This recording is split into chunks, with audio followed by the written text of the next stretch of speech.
Oi gente, tudo bem? Aqui é o Jades e eu vou fazer a correção, a resolução do exercício 3 que eu passei para vocês na última aula. Vamos ler o exercício. Ele fala assim: a fabricação do óxido de etileno a partir do eteno é representada pela equação.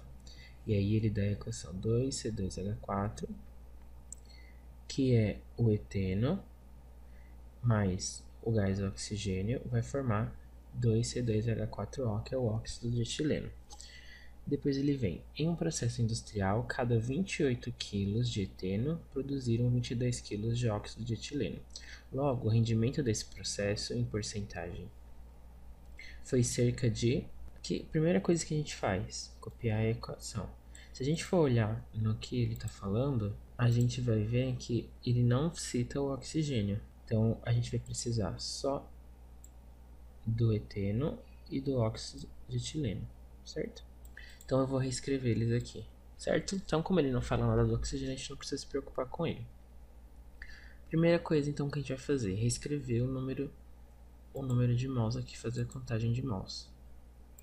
Então, no caso, se a gente for olhar, vai ser 2 mol, vou colocar preto,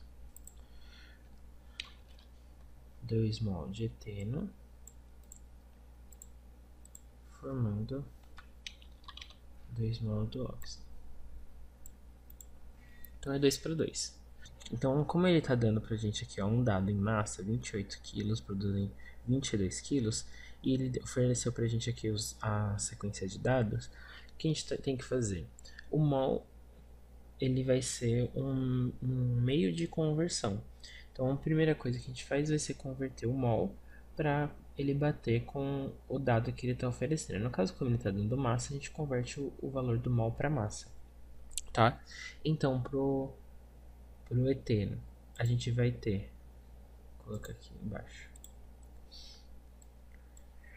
a gente vai ter 2 carbonos, então vai ser 2 vezes 12, que é a massa do carbono aqui, mais 4 hidrogênios, então vai ser 4 vezes 1, que é a massa dos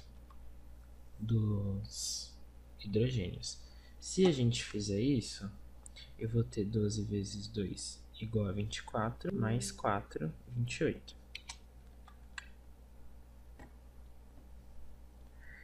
E agora, isso aqui para o eteno. Se a gente fizer o mesmo procedimento para o óxido de etileno, então eu vou ter 2 carbonos vezes 12, mais 4 vezes 1, que é a massa do hidrogênio, mais 16, que é do oxigênio, vezes 1.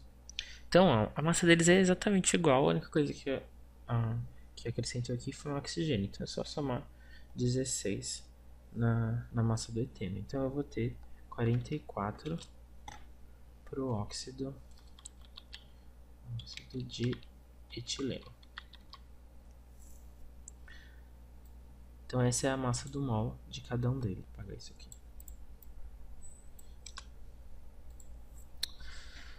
Então, vamos reescrever aqui. Que eu tenho para o eteno, vão ser, então, como ele coloca 2 mols, a gente calculou para 1 mol, então vai ser 2 vezes 28, meu Deus, mais 2 vezes 44. Isso eu vou ter um valor em gramas, tá? Se a gente fizer essa multiplicação, então eu vou ter que pro eteno eu vou ter 56 gramas, utilizando na reação, e pro óxido 88 gramas, certo? Então, isso que a gente acabou de calcular é o que eu vou chamar de novo de relação ideal, tá?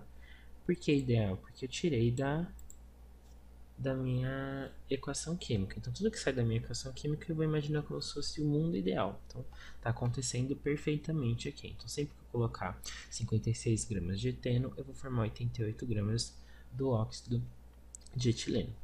Só que aí, o que o exercício fez? Ele falou que ele colocou 28 quilos do eteno e ele obteve 22 quilos. Então, essa relação que ele deu pra gente foi uma relação real, tá? Ou seja, ele está falando que ele fez isso. Se vocês olharem aqui em cima, na relação ideal, a gente vê que 56 gramas formam 88 gramas, ou seja, forma um pouco a mais em massa do que o que você colocou, certo? Então você colocou 56 e formou 88. Menos que o dobro vai formar.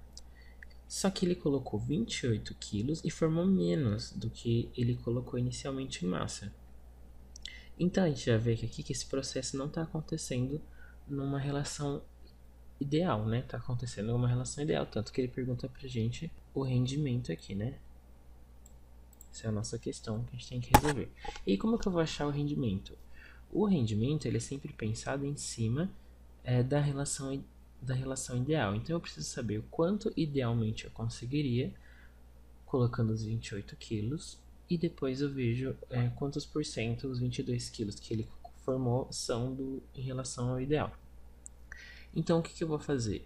Eu vou substituir esses 22 quilos aqui por um x e aí eu vou achar o quanto que idealmente eu ia conseguir, fazendo essa regra de 3 aqui que eu vou circular. Certo? Então eu vou multiplicar o 28 por 88 e o 56 por x.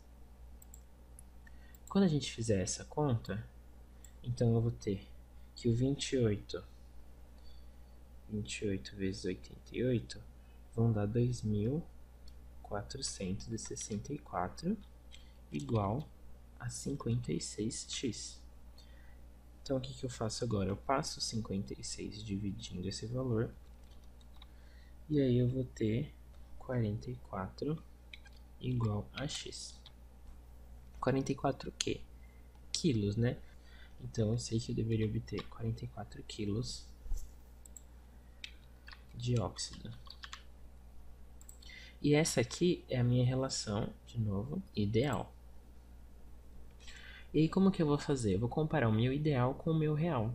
Então eu vou fazer uma regra de 3. Vou colocar aqui em cima. Uma regra de 3, onde os 44 quilos que eu achei vão estar para 100%. Enquanto os 22 quilos, que foi o que o exercício obteve, falou que obteve quando colocou os 28 quilos, vão estar para x. Se vocês fizerem essa continha aqui, já dá para fazer, na verdade, achar a resposta sem fazer a conta, né? Se vocês olharem aqui, 44 para 22 é exatamente metade. Então, x é igual a 50%. Então, o rendimento desse processo, da forma que foi descrito aqui, é 50%.